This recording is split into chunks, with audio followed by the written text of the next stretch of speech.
Is this the best MCU movie we have gotten in years? And the answer is yes, it actually is. This is the first MCU film where we actually feel connected to the characters and their struggle. And this is a very character-based movie. Each of our main characters, Yelena, Walker, the Ghost, Bob, each of them got their own time to shine here and had their own time to grow as characters, and you really enjoyed watching that. There's a central theme, there's a certain message the movie is trying to tell, which is very nice, which is very good, very refreshing in years. Finally, we have an MCU movie filled with characters that matter. Sadly, the movie is not doing very well at the box office as expected, but let's hope a word of good mouth really puts this movie in a good place so that we can actually make this a good build-up to the Avengers movie. Now, the movie opens with Yelena in Malaysia and she's jumping off this building to hijack another building, and she's saying how she's feeling lonely ever since her sister died and she hasn't contacted with her father in like a year or something, so she's feeling very lonely and very depressed. So she's going about doing her job, is just feeling very empty, let's just say. So she needs something to fill that void for her. And then suddenly she gets another job, and then she's put in this place with these other characters, Ghost, Taskmaster and Walker, and they're all together here, stuck in that place where their jobs were to kill each other. And they have to work together to get out of there, and it just so happens there's another guy called Bob there. So all of them work together, get out of there, escape the place, and then they realize, oh shit, Bob, he's super powerful, there's something up with this guy. And you all know what becomes of him. He becomes Sentry, yada yada yada. Now, the movie is, as I mentioned, it is trying to tell a message. It has sufficient depth to the movie, and the action scenes are very grounded too. I really like that. It's grounded and it's realistic. I really like the way this movie is directed and shot.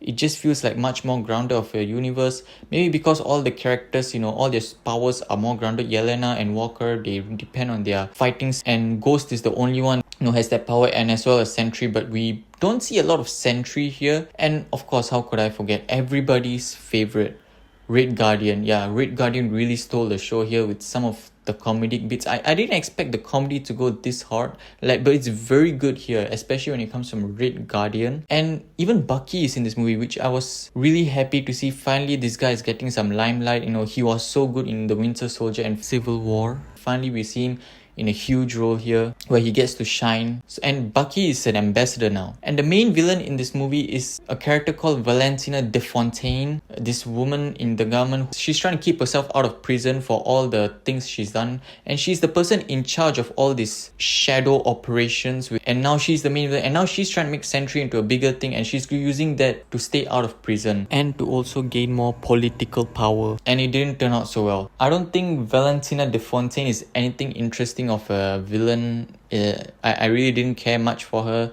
Mel too really didn't care much for her. They put a lot of emphasis on her, but I really didn't care about those characters. I do wish we got to see more of Sentry, like the shadow side, the dark side of Sentry. And I also wish we got more of Bucky. I feel like he was very underutilized. I mean, this guy was one of the OG Marvel characters. The other characters were much more newer additions, and he's like the main. I wish we got more out of him, like a bit more at least. Oh yeah, and I was watching the movie with my friends, and one of my friends literally asked me, where is Spider-Man?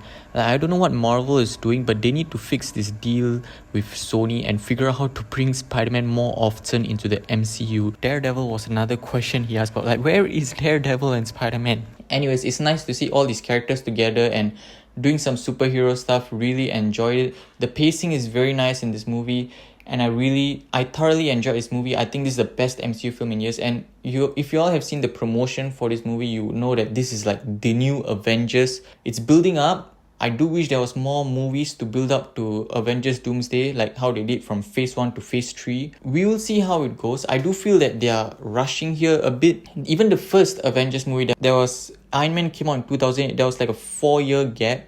There was Iron Man, there was Iron Man 2, there was Captain America, the first Avenger, there was Thor. There were way more movies building up to the first Avengers movie. Here it just feels like rushing to Doomsday, so I hope they figure out how to put all these elements together. And I can't wait to see what Fantastic Four is cooking right now. By the way, there is a mid-credit scene and also an end-credit scene in this movie, so stay till the end to watch both of them. Definitely go check this movie out in theaters. It's totally worth it. If you like this video, click the like button. If you want to see more, subscribe to my channel. See you guys next time, guys. Always the best.